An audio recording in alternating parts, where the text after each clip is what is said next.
নমস্কার, শুভ নববর্ষ। নববর্ষের শুভেচ্ছা সবাইকে। সবার জীবন সুখ সমৃদ্ধিতে ভরে উঠুক, খুব আনন্দে কাটুক নতুন বছর এবং পৃথিবী অনেক সুন্দর হয়ে উঠুক।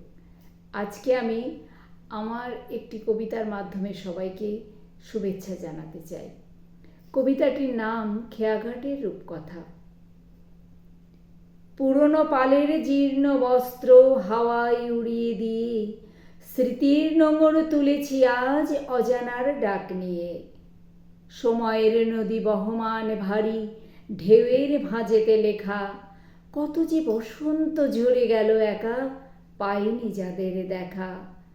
হৃদয় বৃক্ষের পর্ণমোচনে ছড়ল যা কিছু দুঃখ, নূতন কিশলয় উকি দিয়ে খোঁজে আগামীর হাসি মুখ।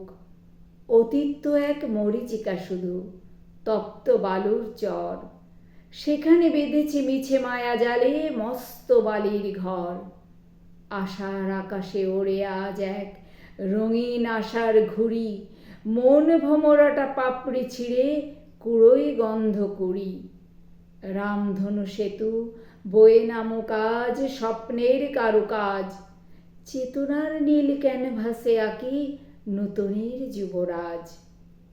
জীবন নাটক মঞ্চে এবার নতুন দৃশ্যপট, পুরনো ধুলোর পর্দা সরালে খুলবে আলোর জট।